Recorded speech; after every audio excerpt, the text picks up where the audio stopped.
जहां 3 सीटों पर उपचुनाव हो रहा है और आज प्रचार का अंतिम दिन है। शाम 5 बजे के बाद थम जाएगा चुनाव प्रचार। तीनों सीटों पर 5 दिसंबर को मतदान होगा और इसकी तैयारियां जो है जोरों शोरों से चल रही हैं। सभी पार्टियों ने पूरी अपनी जान लगाई है इन तीनों ही सीटों पर, जहां मैनपुरी, खतौली और रामपुर में उपचुनाव हो रहा है। 1 लोकसभा सीट और 2 विधानसभा सीट पर यह उपचुनाव है और इसके लिए आज आखिरी दिन है प्रचार प्रसार का। तमाम दिग्गज पहुंच रहे हैं। दो जगह ऐसी हैं जहां समाजवादी पार्टी का अच्छा खासा कब्जा माना जाता है। ऐसे में भारतीय जनता पार्टी उसे चैलेंज के रूप में लेते हुए आगे बढ़ रही है और इसी के साथ इन तीनों ही सीटों पर 5 दिसंबर को मतदान होना है, जिसके लिए आज शाम 5 बजे के बाद प्रचार प्रसार आप नहीं कर सकते हैं। 3 सीटों पर यह बेहद ही ज्यादा महत्वपूर्ण उपचुनाव है।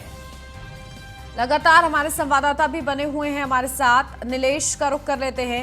नीलेश, देखिए 3 सीटों पर उपचुनाव लगातार देखा। सीएम योगी आदित्यनाथ भी प्रचार प्रसार में पहुंचे, तमाम दिग्गज भी पहुंचे। आज आखिरी दिन है, किस तरीके से दम भरेंगी पार्टियां?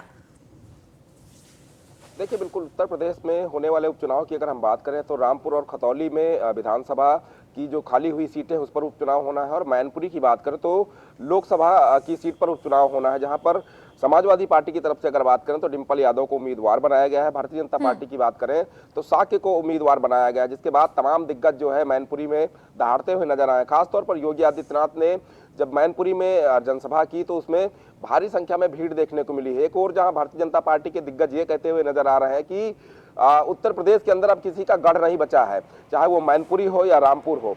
उसके बावजूद जिस तरीके से Akhilesh Yadav door to door प्रचार प्रसार कर रहे हैं तो उससे ये संभावनाएं बढ़ जाती हैं कि इस बार जो मैनपुरी लोकसभा सीट है उस पर दोनों तरफ से जो अगर हम बात करें उम्मीदवारी की, तो दोनों उम्मीदवार जिस तरीके से अपना दमखम झोंक रहे हैं, जिस तरीके से तमाम दिग्गज प्रचार प्रसार कर रहे हैं, उससे ये संभावनाएं बढ़ी हैं कि इस बार जब उपचुनाव के नतीजे आएंगे तो काफी दिलचस्प हो जाएंगे। वहीं अगर हम रामपुर की बात करें तो रामपुर में आजम खान जिस तरीके से समाजवादी पार्टी के उम्मीदवारों के संबंध में जिस तरीके से लगातार रैलियां कर रहे हैं, उनके पक्ष में प्रचार प्रसार कर रहे हैं, तो वहां की सीट का भी जो चुनाव है काफी दिलचस्प होने वाला है। वहीं अगर हम खतौली की बात करें तो भारतीय जनता पार्टी की तरफ से पूरा दमखम झोंका गया है कि कैसे हम इस तीनों सीटों को जो है जीतकर एक बार फिर से उत्तर प्रदेश की जनता को ये संदेश देने का काम करें कि उत्तर प्रदेश में जो पार्टियां ये कहते आई हैं कि उनका गढ़ है, वो गढ़ भारतीय जनता पार्टी ने भेदने का काम किया है। अब देखना होगा कि मैनपुरी और रामपुर खतौली की जो 3 उपचुनाव की सीटें हैं, जहां पर 2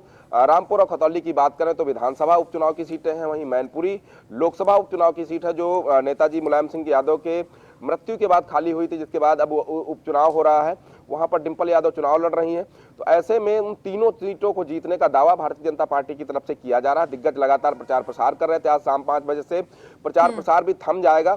तो कहीं ना कहीं तमाम चीजों को अगर हम देखें तो दोनों पार्टियां लगातार दमखम झोंक रही हैं, चाहे वो समाजवादी पार्टी हो या फिर भारतीय जनता पार्टी हो। अब देखना होगा जब चुनाव के नतीजे आते हैं तो किसके पक्ष में जनता का मत दिखाई देता है, कौन विजयी होकर बाहर आता है। नतीजों का इंतजार रहेगा। तीनों ही सीटें बेहद ही ज्यादा महत्वपूर्ण है। बहुत शुक्रिया नीलेश आपका तमाम जानकारी के लिए।